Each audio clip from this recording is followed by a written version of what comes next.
की बात है, शायद पहली बार ही हो रहा है दुनिया में कि एआई यानी कि मानव का इंटेलिजेंस जहाँ तक पहुँचा है उसका एक्सपो सामने चल रहा है। और हम यहाँ पे आरोग्य एक्सपो में बात करेंगे नेचर के इंटेलिजेंस का। जाहिर सी बात है, नेचर से ही हम आए हैं, तो नेचर से हम ना तो जीतने की कोशिश करेंगे ना जीत सकते हैं, कंपेयर कर सकते हैं इसको। ये ज़रूर है कि एआई से, आर्टिफिशियल इंटेलिजेंस से या मानव ने जो भी कुछ बनाया उससे देखा जाए तो बहुत सारी चीज़ें आसान हो गई हैं।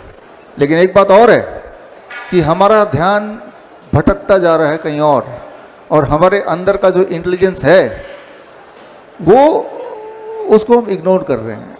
तो उसको याद दिलाना ज़रूरी है, इसीलिए कंपेयर करना ज़रूरी है artificial intelligence versus natural intelligence. Compare करने के लिए सबसे आसान है हमारा खुद का शरीर, आपका शरीर, मेरा शरीर, कि इसमें नेचुरल इंटेलिजेंस को अगर भूल जाएं तो क्या होगा, आर्टिफिशियल इंटेलिजेंस को यूज़ करें तो क्या होगा। एक छोटा सा उदाहरण लेता हूं। मान लो इंसान बीमार पड़ता है, कोई भी बीमारी दिमाग में रख लीजिए, जो बीमारी आपके दिमाग में आता है, कोई बोलेगा डायबिटीज़, कोई बोलेगा बीपी, कोई बोलेगा हार्ट, कोई बोलेगा कैंसर, सोच लीजिए जो भी बीमारी आपके दिमाग में है, 1 2 10। अब सोचिए कोई ऐसी दवाई मानव के बनाया हुआ, मानव इंसान के बनाया हुआ आर्टिफिशियल इंटेलिजेंस, जिस दवाई से कोई भी एक बीमारी थोड़ी बहुत, 100% नहीं बोल रहा मैं, ठीक हो जाती हो। सोच के देखिए, आपको लगेगा डायबिटीज़ की बीमारी तो डायबिटीज़ की दवाई से ठीक हो जाती है, लेकिन लगेगा नहीं वो तो कंट्रोल होती है। क्या कंट्रोल हो जाती है? कंट्रोल नहीं होती है, एक्चुअली दवाई का डोज बढ़ाना पड़ता है, इंसुलिन पे आना पड़ता है। चलो बीपी की बात करें तो बीपी भी यहीं पे। अगर हम बात करें फीवर की, तो आपको ये पता है कि फीवर कोई बीमारी है ही नहीं, वो तो बॉडी का डिफेंस सिस्टम है। और रहा सवाल फीवर को कम करने का, जो पैरासीटामोल से होता है, पैरासीटामोल तो इंसान ने बनाया है, नेचर के सामान से ही बनाएगा इंसान, तो इंसान की उपलब्धि हुई। लेकिन अगर हम ध्यान से सोचें कि फीवर आया कब, फीवर तभी आता है जब बॉडी में कोई बैक्टीरिया, वायरस हमें तंग करता है। क्योंकि जो बैक्टीरिया वायरस है वो 40 डिग्री के ऊपर वो सरवाइव नहीं कर सकता। 40 डिग्री सेल्सियस से ऊपर अगर चला जाए टेम्परेचर तो वो मरना ही होगा उसको। ये बात हमारे बॉडी के नेचुरल इंटेलिजेंस को पता है। तो जैसे ही कोई फीवर आता है तो बॉडी अपना हथियार सामने रख देता है, यानी कि नेचुरल इंटेलिजेंस से बॉडी को समझ आता है कि हमारे ऊपर अटैक हुआ है और आपके बॉडी का टेम्परेचर ऊपर आने लगता है।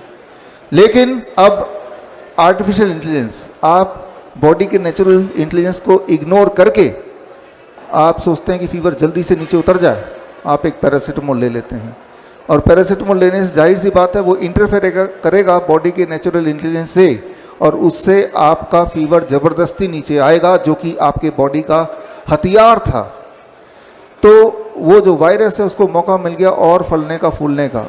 ये वायरस बड़े चालाक हैं, उनका भी अपना इंटेलिजेंस है, वायरल इंटेलिजेंस। तो वायरस का इंटेलिजेंस अपना भी ज़्यादा है, हमसे भी ज़्यादा है, इसलिए वायरस, बैक्टीरिया इंसान के इस धरती के आने से पहले भी, बहुत पहले से यहाँ पे हैं, और हो सकता है कि इंसान के जाने के बाद भी हमेशा रहे। तो वायरस का खेल कुछ ऐसा होता है कि वो अपना रंग रूप बदल सकता है, अपने आप को म्यूटेट कर सकता है। म्यूटेट एक शब्द आपने पिछले कुछ सालों में सुना होगा। म्यूटेट का मतलब ये होता है कि मान लो आप एक हाथी को मारने के लिए बंदूक से निशान लगाते हैं, जब तक निशान लगाते हैं वो हाथी म्यूटेट होकर मच्छर बन जाता है। अब जिस हथियार से हाथी को मारने के लिए आप तैयार हैं, वही वाला हथियार से मच्छर नहीं मर सकता। फिर आप मच्छर को मारने के लिए रैकेट लाते हैं, इलेक्ट्रिक रैकेट, तब तक मच्छर म्यूटेट होके चिड़िया बन जाती है। अब उस इलेक्ट्रिक रैकेट से चिड़िया नहीं मार सकते, उसके लिए तो मच्छर ही मर सकता है। चिड़िया के लिए आप गुलेल लाते हैं, जब तक गुलेल लाते हैं तब तक वो चिड़िया म्यूटेट हो जाता है, भालू बन जाता है या मगरमच्छ बन जाता है। तो म्यूटेट का मतलब यह है कि अपने डिफेंस के लिए अपना वेशभूष कुछ इस तरह से बदल लो ताकि आपका जो हथियार है, जो आपके अगेंस्ट, वायरस के अगेंस्ट जो हथियार था, वो काम ना करे। तो जब भी आप फीवर में पैरासीटामोल लेके फीवर को डाउन करते हैं, तब तक वायरस को मौका मिल जाता, अच्छा मेरे खिलाफ हथियार यूज़ हो रहा था, म्यूटेट हो गया, अब वो 40 डिग्री पे काम नहीं करेगा, 40 डिग्री पे उसको फर्क नहीं पड़ेगा। बॉडी अपना नेचुरल इंटेलिजेंस लगाएगा, इस बार वो बॉडी 40 डिग्री की जगह 41 डिग्री सेल्सियस कर देगा, 100 डिग्री फ़ारेनहाइट की जगह 102 डिग्री टेम्परेचर कर देगा, ताकि 102 पे अब वो मरेगा। बॉडी को पता है that is the body is natural intelligence. लेकिन अब बीच में आएगा मानव का इंटेलिजेंस। आपका इंटेलिजेंस क्या है? फीवर दोबारा आया, आप क्या करो? वही करो जो पहले किया था। और आप भी इस बार पैरासीटामोल का डोज भी बढ़ा देंगे या ज़्यादा फ्रीक्वेंटली लेने लगेंगे, तो एक लड़ाई चल रही है। बॉडी अपना नेचुरल इंटेलिजेंस की लड़ाई लड़ रहा है और आप इंटरफेयर कर रहे हैं with the intelligence of the human being, जिसे आज की तारीख में आर्टिफिशियल इंटेलिजेंस बोलते हैं, राइट। जिससे दिखता तो यह है कि आसान हो गया काम, फीवर डाउन हो गया, लेकिन ये नहीं दिख पाता कि फीवर जो आपका इतने दिन तक चल रहा था, वो अगर आप इंटरफेयर नहीं करते तो शायद एक दिन के अंदर ही, 2 दिन के अंदर अपने आप खत्म हो जाता। क्या अपने आप खत्म हो जाता है, या फिर क्या हम करें कि बॉडी का साथ दे दें? बॉडी के नेचुरल इंटेलिजेंस को बिलीव करके क्यों ना हम बॉडी का साथ दे दें। एक एक्सपेरिमेंट करके देखिए, बॉडी का सपोर्ट कीजिए, बॉडी के नेचुरल इंटेलिजेंस से अपने आप को अलाइन करना। हमारे हॉस्पिटल में हम यही करते हैं, फीवर कितना भी हो जाए, 101 डिग्री फ़ारेनहाइट, 102, 103, 104, 105 भी, हम कभी भी पैरासीटामोल नहीं देते। हम सिर्फ इतना करते हैं, उस इंसान को ऐसे चेयर में बिठा देते हैं और एक बाल्टी में 42 डिग्री सेल्सियस पानी और दोनों पैर पानी के अंदर। बॉडी अपना फीवर कर रहा है तो हम बॉडी को सपोर्ट करने के लिए फीवर दे रहे हैं उसको। बॉडी का जहां तो टेम्परेचर 101 डिग्री ऑलरेडी था, अब 101 की जगह 102 हो जाएगा, बिकॉज आप भी फीवर दे रहे हो बाल्टी के माध्यम से। बॉडी के डिफेंस सिस्टम को आप सपोर्ट कर रहे हैं। जादू ये होता है, आप में से जिन्होंने करके देखा है, कि आधा घंटे के बाद, पहले तो आधा घंटा फीवर थोड़ा पड़ेगा, और जब आधा घंटा हो चुका होगा और आप करना छोड़ देंगे, बाल्टी से अपने पैर हटा लेंगे, नेक्स्ट आधे घंटे में फीवर बिल्कुल नॉर्मल हो जाता है। For most of the cases हो ही जाता है, हो ही जाता है वो। ऐसे ट्रायल हुए, रैंडमाइज कंट्रोल ट्रायल, कि 100 लोग हैं, 100 लोग इधर, 100 लोग इधर, 200 लोगों को फीवर हो गया। इन 100 लोगों को पैरासीटामोल दे दिया और इन 100 लोगों को बाल्टी में बिठा दिया, दोनों पैर 42 डिग्री सेल्सियस। तो ये देखा गया बार बार कि जिन्होंने बाल्टी वाला टेक्निक अपनाया, उनका फीवर आधे घंटे में डाउन हुआ, दोबारा आया नहीं, और इनका डाउन होने में 1 घंटा लगा और फिर दोबारा से आ गया। तो यहाँ मैं बात कर रहा हूँ कि आर्टिफिशियल इंटेलिजेंस जो मानव ने निर्मित की है, और नेचुरल इंटेलिजेंस जो हमारे नेचर का एविडेंस है, जो नेचर का हमारे अंदर भी एक इंटेलिजेंस है, इस नेचर में भी एक इंटेलिजेंस है। जब भी दोनों को कंपेयर करेंगे साइड बाय साइड, जाहिर सी बात है वो नेचर जीतता हुआ दिखेगा। ये हमें अंदर से पता है, इसीलिए आरोग्य एक्सपो है। लेकिन फिर भी जब भी कभी आप बीमार पड़ते हैं, आप आर्टिफिशियल इंटेलिजेंस की तरफ भागते हैं, दवाइयों की तरफ भागते हैं। मानव ने जो बनाया है उस पर भरोसा करते हैं, नेचर ने जो बनाया है उस पर भरोसा नहीं करते। एक कंपैरेटिव चार्ट करके देखते हैं। मान लो ये बाल्टी वाला टेक्निक आप नहीं करना चाहते, तो नेचर ने कई सारी चीज़ें बनाई हैं। अगली बार जब फीवर आए, या तो ये करके देखिए, ये नहीं करना है तो आप सबके घर के आसपास नीम का पेड़ तो है ही। जितना आपके बॉडी का वेट है, मेरे बॉडी का वेट 70 kg है, तो 7 नीम के पत्ते लिए और फीवर आते ही चबाना शुरू कर दिया। 7 सुबह, 7 दोपहर, 4 शाम को। जब आप ऐसा करेंगे तो आप देखेंगे कि भाई वो फीवर, बॉडी एक, वो सब गायब हो गया, एकदम ही गायब हो गया, एकदम गायब। लेकिन जो मैं बोल रहा हूं ये कोई मेरा आविष्कार नहीं है, ये हमारे आयुर्वेदिक टेक्स्ट में ऑलरेडी लिखा। नाम लीजिए, मान लीजिए डायबिटीज के पेशेंट हैं यहाँ पे। अगर डायबिटीज के पेशेंट, जो मैंने भी फॉर्मूला बताया, for every 10 kg of your weight 1 gram of Neem leaf powder या 1 नीम लीफ इटसेल्फ, इस फॉर्मूले में दिन में 3 बार अगर लेंगे, इन कंपैरिजन टू अगर आप डायबिटीज की दवाई लेते हैं जो कि इंसान ने बनाया है। डायबिटीज की दवाई से और सारे साइड इफेक्ट है जिसके ऊपर मुझे बात करने की आवश्यकता नहीं, आपको पता है, लेकिन नीम से साइड बेनिफिट है। और साथ में कॉन्स्टिपेशन रहा तो वो भी चला जाएगा, साथ में इम्यूनिटी लो है तो वो भी ठीक हो जाएगी। तो जब मैंने इस पे पिछले कुछ समय से रिसर्च किया तो 3 चीज़ें हैं नीम का पत्ता, नीम का छाल और नीम का तेल, ये तीनों मिलके दवाई है और इसको कहीं से खरीदने की ज़रूरत नहीं है, मुझसे भी लेने की ज़रूरत नहीं है, यहीं भी मिल जाएंगी, कई सारे स्टॉल्स हैं यहाँ पे लोगों के, तो इनको खुद लेने की ज़रूरत है। आपके घर के पास का जो नीम का पेड़ है, उस नीम के पेड़ पे पत्ते तोड़िए, 5 से 6 दिन सूखने में लगते हैं धूप में, फिर उसको घर की मिक्सी में जब करेंगे 2 मिनट लगते हैं एग्जैक्टली, पाउडर हो जाता है वो। एक छान के उस पाउडर को भर दीजिए 1 डब्बा। नीम के छाल को 7 दिन लगते हैं सूखने में, पाउडर बनने में 4 मिनट लगते हैं, वो दूसरा डब्बा। नीम के तेल, इसके लिए एक मशीन आती है 15,000 की, वो ले लीजिए। नीम का तेल खरीद भी लीजिए कहीं से। इन तीनों के परमुटेशन कॉम्बिनेशन से दुनिया की हर दवाई बन जाती है। और फिर से मैं बोल रहा हूँ, ये कोई मेरा आविष्कार नहीं है, ये आयुर्वेदिक टेक्स्ट में लिखा है और मॉडर्न मेडिसिन ने इसको रिकन्फर्म किया है। मैंने सिर्फ इसको इकट्ठा किया है और जो इकट्ठा किया है वो मैं आपको बता रहा हूँ। मैंने इकट्ठा किया, मैंने करके देखा और मैं चाहता हूँ कि आप करके देखें। मान लो किसी को पाइल्स है, तो नीम का तेल है ना, रात को सोने से पहले एनएस में नीम का तेल लगा के सोएंगे। अब देखिए कैसे पाइल्स रह सकता है, रह ही नहीं सकता वो, सिंपल। और जो मैं बता रहा हूँ, फिर से मैं बोल रहा हूँ, एविडेंस इज ऑल हेयर, सारे एविडेंस इसके अंदर ही हैं, राइट। फिलहाल तो ये जो एक तरफ नीम का पेड़ यानी कि natural intelligence, intelligence of the nature, दूसरी तरफ इंसान की बनाई हुई सारी दवाइयाँ अगर तराजू में तौलेंगे तो नीम का पेड़ भारी पड़ेगा दुनिया की सारी दवाइयों से, क्लियरली। और एक एक करके बीमारी बाय बीमारी हम बात कर सकते हैं। मान लो किसी को माउथ कैंसर है, आजकल आप देखेंगे oral cancer, mouth cancer, inflammation, घाव, ट्यूमर खूब है। उनको मैं बोलता हूँ एक ही चीज करो आप, आपके माध्यम से, जो यहाँ पे हमारे चैनल से, आपके माध्यम से कहीं हॉस्पिटल जाने की जरूरत नहीं है। नीम के पत्ते का पाउडर, नीम के छाल का पाउडर इक्वल क्वांटिटी में मिला लिया, एक और डब्बे में भर लिया, वो बन गया नीम टूथ पाउडर। सुबह उठते ही उसी से ब्रश करना और रात को सोने से पहले उसी से ब्रश करना। अगर दर्द है, इन्फ्लेमेशन है, घाव है, पस है, तो हो गया ना आपका टूथ पाउडर। ये दांत तो साफ करेगा ही, वो मजबूती देगा, पेन को गायब करेगा। तो और ये घर पे बन सकता है, मुफ्त में बन सकता है। इंटरेस्टिंग बात क्या है कि नीम का पेड़ तो किसी का प्रोप्राइटरी भी नहीं है कि किसी ने घेरा बना दिया, वो तो यूं ही उग जाता है।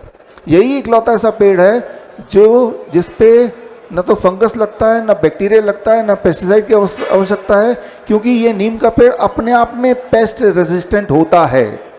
भोपाल गैस ट्रेजेडी हुआ था, आपको याद होगा, सारे वहाँ के आसपास के पेड़ सब बर्बाद हो गए थे, सिर्फ एक पेड़ खड़ा रहा था आखिर तक, नीम का पेड़। केमिकल का फर्क नहीं पड़ता उसको, सबसे जहाँ पे सूखा पड़ जाता है नीम का पेड़ खड़ा रहता है, बाढ़ आ जाता है नीम का पेड़ खड़ा रहता है। पंजाब में बाढ़ आ गया था, नीम का पेड़ खड़ा है। तो आप सोच सकते हैं, यूएन ने 2011 में नीम के पेड़ को the tree of the world घोषित किया था। ट्री ऑफ द वर्ल्ड इसलिए क्योंकि पूरे दुनिया में करीब 5 लाख तरह के पेड़ होते हैं, पौधे होते हैं। उनमें से 6,500 ऐसे प्लांट है जिसे मेडिसिनल प्लांट का दर्जा दिया गया है, और उनमें नंबर 1 जो है वो नीम का पेड़ है। कुदरती बात यह है कि पूरे दुनिया में सबसे ज्यादा नीम का पेड़ कहीं उगता है तो वो भारत में उगता है। तो सोच के देखिए, हमारे पास आर्टिफिशियल इंटेलिजेंस तो है ही है, यहाँ एक्सपो चल ही रहा है, नेचुरल इंटेलिजेंस भी है। तो हम किसी भी बीमारी का बात करें, मान लो हम बीपी की बात करते हैं, तो जो मैंने डायबिटीज के लिए बताया वो बीपी वाले भी करके देख लें। कई लोग बोलते हैं कि मैं डायबिटीज के लिए नीम लिया, मेरी बीपी न जाने कैसे कम हो गई, मुझे बीपी की गोली छोड़नी पड़ी। तो ये मैं मोटा मोटा 1-2 एग्जाम्पल दे रहा हूं, लेकिन मान लो किसी को खांसी जुकाम हो गया, तब भी सेम ही करना है। डॉक्टर विपिन, और मेरी खुशकिस्मती है कि as a member of this council मैं आप दोनों के बीच में इस वक्त हूँ, बाई चांस की बात है।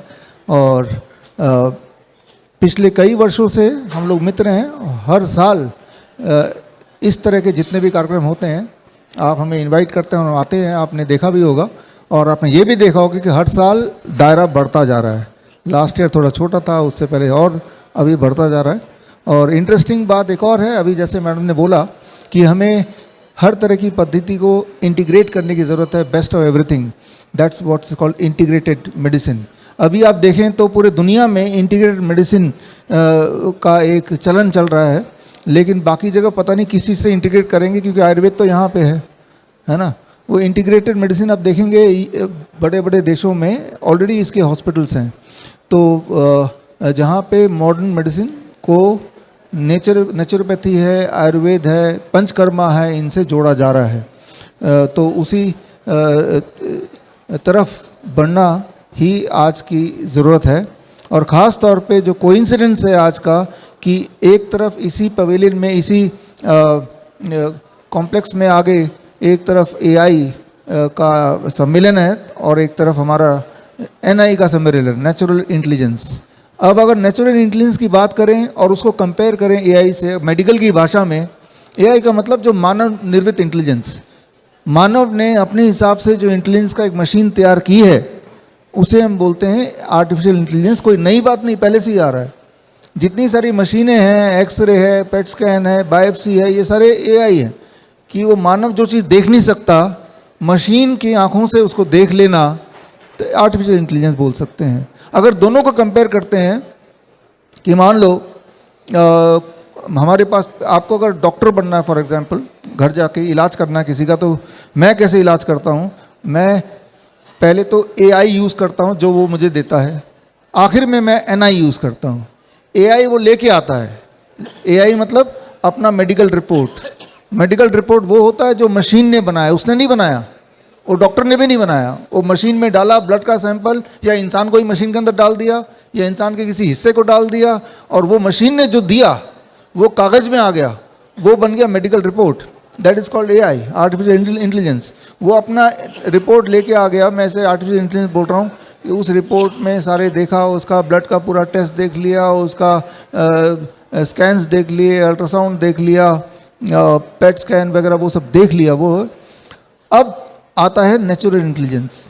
अगर मैं आपसे पूछूं कि मैं किसी के आंसू के 2 बूंद ला के दे दूं, आप बताइए दुनिया का कौन सा टेस्ट है जिससे ये पता चल जाए कि ये खुशी के आंसू थे कि गम के आंसू थे? है कोई टेस्ट? कौन बताएगा, बता सकता है कि वो खुशी के आंसू थे या गम के आंसू थे? जिसके आंसू है वो बता सकता है। आपको जब पेट में दर्द होता है, दुनिया का कौन सा टेस्ट बताएगा कि आपको पेट में दर्द हो रहा है कि नहीं? आप बताते हैं ना। सिर में दर्द होता है तो कौन बता सकता है? आप डॉक्टर के पास जाइए, बोले मैं नहीं बताऊंगा, तुम पता करो मेरे सिर में दर्द है कि नहीं। भाई तुम्हारे पास मशीन है, पता करो। आपको डिप्रेशन होती है, कौन सा टेस्ट है, कौन सा ब्लड टेस्ट है जिससे पता चल जाएगा इसको आप इस वक्त आपको डिप्रेशन है? आप बताते हैं तभी पता चलता है। आपको नींद नहीं आ रही है, आप डॉक्टर के पास जाइए, मेरे सारे टेस्ट करा दो और बताओ मुझे नींद आ रही कि नहीं। वो बता पाएगा? नहीं बता पाएगा। तो यहाँ क्या काम करता है नेचुरल इंटेलिजेंस? आपकी बॉडी लगातार आपसे बातचीत कर रही है।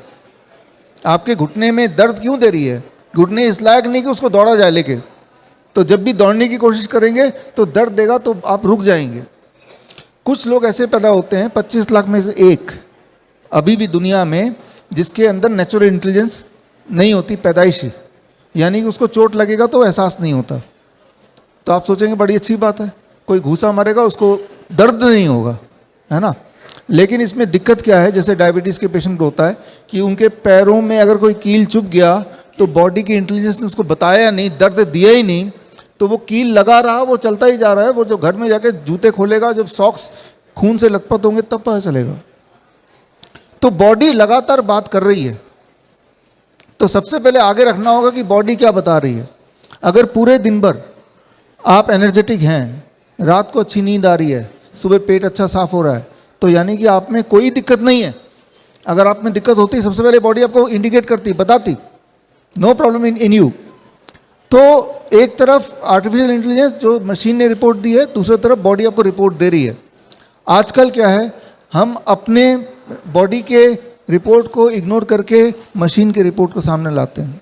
हमारे हॉस्पिटल में अच्छे खासे पेशेंट, राइट, लिफ्ट में मैं जा रहा था अभी का है, और वो पेशेंट देखा, लिफ्ट तो चली गई, वो उससे मुझसे बात करना, वो दौड़ के सीढ़ियों में 4 मंजिला मेरे लिफ्ट के पहुंचने से पहले पहुंच गया। हांफता हुआ, मैंने क्या हो गया भाई? सर मैं मरने वाला हूँ, देखिए मेरी रिपोर्ट। मैंने कहा आपको देख के लग रहा है आप अगर 4 मंजिल दौड़ के आ सकते हो तो आपको क्या तकलीफ हो सकती है, सोच के देखिए। उसने रिपोर्ट दिखाया 4th स्टेज कैंसर। तो मैंने कहा आप अपने शरीर को नहीं देख रहे हो, आप इस रिपोर्ट को देख रहे हो। सोच के देखिए, कोई एक इंसान हेल्दी है, टेस्ट कराया, बायोप्सी, जैसी बायोप्सी में कैंसर शब्द पड़ गया उसकी आधी जान तो वहीं निकल गई और बाकी रहा साहब परिवार वालों ने पूरा कर दिया। अब जो भी उससे बात करेगा पहले तो सहानुभूति जताएगा, उसे एहसास दिलाएगा आप पेशेंट हो, चुपचाप पेशेंट की तरह रहो। वो भी मान लेगा कि मेरे ज़्यादा उम्र नहीं है, अब सब लोग मान लेंगे। उसका बिहेवियर पेशेंट का बिहेवियर हो जाएगा। It starts with one word, जैसे वो वर्ड पढ़ता है। लेकिन जो बायोप्सी हुई है, क्या वो बायोप्सी पे बिलीव कर सकते हैं? इस पे रिसर्च हुआ है और उस रिसर्च से निकला है एक ही बायोप्सी का स्लाइड करीब 800 पैथोलॉजिस्ट को डिस्ट्रीब्यूट किया गया। इनको नहीं पता आपस में, और बोला बताओ इसमें कैंसर है या नहीं है। तो 33% ने बोला तो नॉर्मल सेल है, 42% ने बोला ये तो एबनॉर्मल सेल है, करीब 19-20% ने बोला ये तो कैंसर है। बोलने का मतलब ये कि आपका जो बायोप्सी वाला स्लाइड है वो किस पैथोलॉजिस्ट के पास जाएगा उस पर निर्भर करता है कि आपको कैंसर है या नहीं है।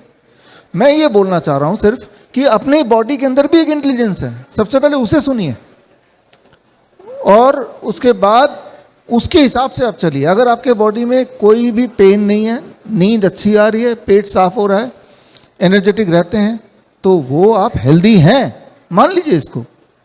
रहा सवाल कि कहीं किडनी का स्टोन दिख गया, छोटा मोटा स्टोन आते जाते रहते हैं, जैसे पिंपल आता जाता रहता है, लेकिन उसको अगर इंसान अपनी इंटेलिजेंस डाल के अंदर डाल के निकालेगा तो एक ट्यूमर ऐसे बंद है, जैसे इसको छेड़ता है ना, अब वो फैलेगा, जिसे बोलते हैं पूरे बॉडी में फैल गया। हमारे पास पेशेंट आते हैं तो हम क्या करते हैं, आपको डॉक्टर बता रहा हूँ, 1 ही मिनट लूँगा और 1 मिनट में डॉक्टर कैसे बने। मान लीजिए यहाँ से डॉक्टर की ट्रेनिंग होगी, आप घर जाके बिहेव करेंगे कि आज से मैं डॉक्टर हूँ, ऐलान कर दीजिए अपने हर जगह, किसी को इलाज कराना है मैं इलाज करूँगा, मैं डॉक्टर हूँ। अब आपके पास पेशेंट आएगा, इतनी बड़ी मोटी रिपोर्ट, ध्यान से देखिए सारी रिपोर्ट, 2-3 बार उसकी तरफ भी देखिए, जैसे कि आप आश्चर्य हो रहे हैं, एक आध चीज़ को नोट भी कर लीजिए, हाँ एक आध चीज़ पूछ भी लीजिए।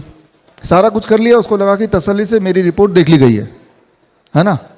फिर आपको बोलिए ऐसा कीजिए, मैंने सारा रिपोर्ट पढ़ा और आपकी सारी बातें सुन ली, आप सिर्फ ऐसा कीजिए, आपके बीमारी के हिसाब से, रिपोर्ट के हिसाब से आपको शाम को सूर्य से पहले डिनर फिनिश करना है, फिर कुछ नहीं खाना है। 1 हफ्ता ऐसा करके फिर आओ मेरे पास।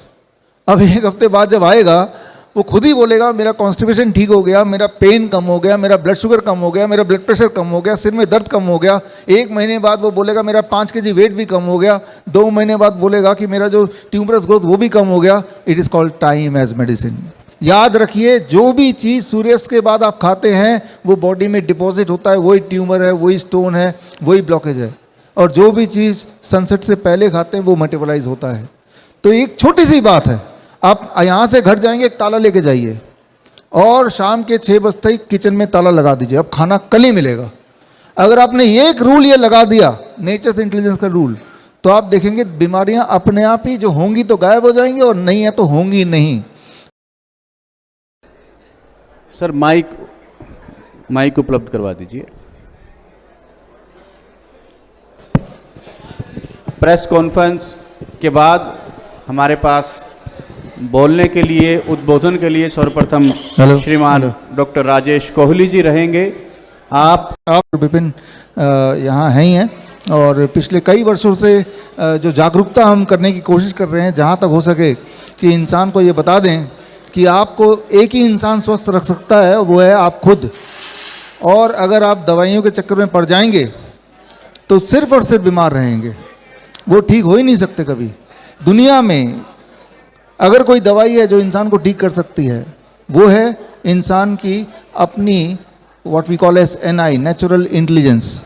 इसी पवेलियन के जस्ट ठीक यहीं आर्टिफिशियल इंटेलिजेंस का कार्यक्रम चल रहा है और यहाँ पे हम बोल सकते हैं नेचुरल इंटेलिजेंस की बात कर रहे हैं। तो एक छोटा सा चैलेंज जो हमने आर्टिफिशियल इंटेलिजेंस को दिया है, वो चैलेंज मैं आपको दोहराता हूँ, आपके माध्यम से चैनल में लिख के ले आया हूँ। जो भी चीज़ मशीनों से बनती है, जो कुदरत ने नहीं बनाई है, इंसान को उस पर ज़्यादा भरोसा होने लगता है, क्योंकि मशीन ने बनाया, मशीन ने बताया तो ज़्यादा अच्छा होगा, क्योंकि इंसान अपने आप को थोड़ा कम समझने लगता है। इसीलिए आज आरोग्य एक्सपो में ये सबसे अच्छी जगह है जहां हम ये समझा दें कि नेचर से आगे कुछ भी नहीं है। और जिनको ये नहीं समझ आए उनके लिए ये 7 पॉइंट है मेरे पास। ये 7 पॉइंट मैं आपके सामने पढ़ देता हूँ।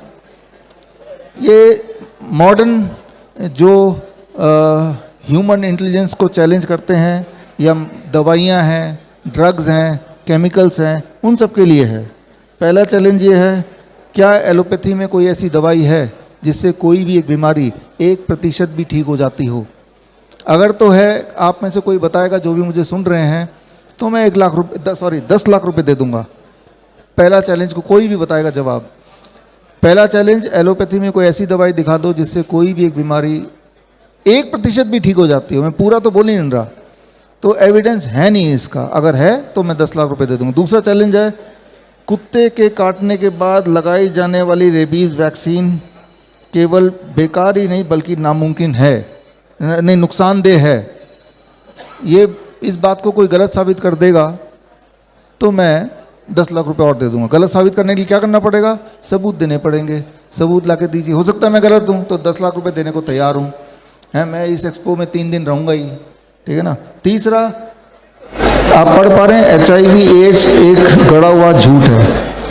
अरे क्या बात कर दी, HIV से तो एड्स होता है। आपने सुना है, कभी आपने देखा है, कहीं पढ़ा हो रिसर्च पेपर में? वो रिसर्च पेपर कौन सा वाला है? 1984 में पहली बार बताया गया कि HIV नाम का कोई वायरस है जिससे एड्स होता है। बताया तो गया हुआ है, लेकिन साबित हुआ है क्या? जिस तरह से हमारे प्राचीन टेक्स्ट बुक होते हैं जिसमें हर चीज़ वर्णित होती है, आयुर्वेद में हर चीज़ वहाँ पे मिल जाएगी आपको। क्या मॉडर्न मेडिसिन जिसे बोलते हैं, आर्टिफिशियल चीज़ों को जो बोलते हैं, क्या उसमें कहीं पे ऐसा एविडेंस है? आपको लग रहा है होगा ही तो ला के दे दो मुझे, मैं 10 लाख रुपए और दे दूंगा कि HIV से एड्स होता है। ऐसा कोई सबूत अगर कोई ला के दे दे, I will give you 10 lakh rupees. अगला है, चाइल्डहुड वैक्सीनेशन से बच्चों को कोई फ़ायदा होता है, इसका कोई सबूत नहीं है, लेकिन ये साबित हो चुका है कि इससे न्यूरोलॉजिकल डिसऑर्डर होते हैं। न्यूरोलॉजिकल डिसऑर्डर होते हैं, इसके सबूत अभी यहीं पे हैं मेरे पास, कि जितना ज़्यादा वैक्सीन लगेगा उतना ज़्यादा ऑटिज़म और ADHD और ऑल दिस सेरेब्रल पाल्सी होने के चांसेस बढ़ जाते हैं। ऐसा मॉडर्न मेडिसिन में ही सबूत आया है पिछले 10 सालों में। वो सारे सबूत इकट्ठे कर लिए मैंने, और वो सबूत की एक कॉपी मैं डॉक्टर विपिन जी को अभी भेंट भी कर रहा हूँ। इसमें पहले अंश में वो सारे सबूत हैं, आप लोग भी देख सकते हैं। और भी कुछ किताब लाया हूँ। और क्या इससे कोई फ़ायदा हुआ है बच्चों को आज तक? वो सबूत भी इसमें दिए हैं। उससे पोलियो कम हो गया हो, पोलियो कैसे कम हुआ है उसका जवाब भी इसमें दिया है। प्रेस कॉन्फ्रेंस है, बहुत लंबा चौड़ा कर नहीं सकता। सवाल मैं लेता हूँ कि चाइल्डहुड वैक्सीन से बच्चे को कोई फ़ायदा नहीं होता है, राइट, बल्कि इससे सबूत, इसका कोई सबूत नहीं है, लेकिन सबूत ये है कि इससे न्यूरोलॉजिकल डिसऑर्डर होता है। जो मैंने बताया, इसे कोई गलत साबित कर देगा तो मैं कितना पैसा दे दूंगा? 10 लाख रुपए और। अब आते हैं हमारे 5वें पॉइंट पे। मेमोग्राम, बायोप्सी और पेट स्कैन से कैंसर होने की संभावना होती है। अगर आप mammogram, PET scan and biopsy करेंगे तो ये अपने आप में कैंसर पैदा कर देंगे। अगर इस मेरी बात को कोई झूठ साबित कर दे तो 10 लाख रुपए और मिल जाएंगे। ये सारी बातें हमें इसलिए करनी पड़ रही हैं बिकॉज हम देखते हैं कि इंसान मशीनों से जुड़ता जा रहा है, मशीनों पे भरोसा करता जा रहा है और नेचर से हटता जा रहा है। इसीलिए इस तरह के आरोग्य एक्सपो होने की आवश्यकता है और उसमें इस तरह की बातें भी होनी चाहिए। 6वां, कोविड-19 वैक्सीन के कारण लाइफस्टाइल बीमारियां और अचानक मृत्यु के मामले में वृद्धि हुई है, राइट। अगर इसको कोई गलत साबित कर दे, हाँ, आप सबको पता है, आप भोग ही रहे हैं, राइट। लेकिन ये जो मॉडर्न मशीनों वाले लोग हैं, क्या इस बात को मानते हैं? जबकि ऐसे हज़ारों सबूत है जिससे साबित होता है कि उसके बाद इंसानों की मृत्यु ज़्यादा हो गई है, सडन डेथ जिसे बोलते हैं, लाइफस्टाइल डिसऑर्डर ज़्यादा हो गए हैं। मेरा आखिरी चैलेंज है, ऑटिज़म, ADHD कोई जेनेटिक डिसऑर्डर नहीं है और ये और इसे काफ़ी हद तक ठीक किया जा सकता है। पहली बात तो ये जेनेटिक डिसऑर्डर है ही नहीं। आज से 50 साल पहले जब मैं पैदा हुआ था, मेरी उम्र 53 है, मेरे पूरे स्कूल में कोई ऑटिज़म का ADHD का बच्चा था ही नहीं। आज अगर ऐसा होता तो 50 साल कोई भी एक इंसान दिखा दो जो ऑटिज़म का पेशेंट हो, 40 साल का दिखा दीजिए, 35 साल का एक पेशेंट लेके आइए, 3 दिन के एक्सपो में देख लीजिए, ये तो ऑटिज़म का पेशेंट है और 35 साल की उम्र है ही नहीं पूरी दुनिया में। क्योंकि उस वक्त ये सारी चीज़ होती नहीं थी, क्योंकि उस वक्त मुझे मेरे पिताजी ने बताया मुझे 4 वैक्सीन लगे थे जो मेरा बॉडी झेल गया। अब 40 लगते हैं बच्चों जो बॉडी कई बार झेल नहीं पाता है। तो खैर और ऑटिज़म और ADHD हो ही गया तो ये ठीक हो सकता है। हालांकि मॉडर्न मेडिसिन को नहीं मानती है। तो इस मेरे स्टेटमेंट को झूठा साबित कर दे तो मैं आपको 10 लाख रुपये और दे दूँगा। तो टोटल कितना हो गया? 70 लाख। तो 70 लाख का चैलेंज है। अब पैसे लेने कहाँ आना है?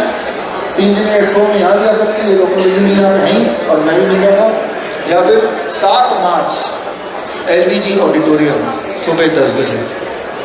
आने की भी जरूरत नहीं है, ऑनलाइन भी जुड़ सकते हैं www.coronakaal.tv। क्लियरली मैं आपको जगह भी बता रहा हूँ कहाँ आना है, कितने बजे आना है, और यहाँ तो है राइट। तो अंत में मेरा उद्देश्य ये बोलने का है कि एक ही तरीका है, हम हेल्दी रहें, नेचर से जुड़ जाओ। देखो जानवर क्या करते हैं, ये शेर जब बीमार पड़ता है तो वो भी शिकार करना छोड़ देता है, वो पत्ते चबाता है, ठीक होता है, फिर शिकार करता है। आपके घर में जो कुत्ता है वो जो बीमार पड़ता है तो क्या करता है? खाना छोड़ देता है, घास चबाता है, घास खाने लगता है, मिट्टी में रोक फोड़ करने लगता है, ठीक हो जाती है। बिल्ली भी ऐसे करती है। तो हमें नेचर से जुड़ना है, बाकी जानवरों से, चिड़ियों से सीखना है, और जितना हो सके मशीनों को देखना है, समझना है, लेकिन मशीनों को देखते हुए अपने आप को नहीं भूल जाना है। इसी चीज़ को याद दिलाने के लिए आरोग्य उत्सव है, और मैं उम्मीद करता हूँ कि इस दिशा में हम लोग आगे मिलकर कदम बढ़ाएंगे। Thank you.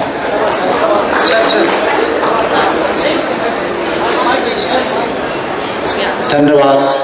आज आपने बहुत अच्छी बात बताई जो हम सुन रहे थे। आपने बहुत अच्छा कहा। उधर आर्टिफिशियल इंटेलिजेंस का हो रहा है, AI, और इधर NI। चूँकि NI की काफ़ी अहमियत है। सारे जब विज्ञान की सीमा पार हो जाती है तो लोग जो ईश्वर निर्मित जो होता है ना नेशनल इंटेलिजेंस, उस पर लोग भरोसा करते हैं। अब पहले 1 मिनट सुन लीजिए।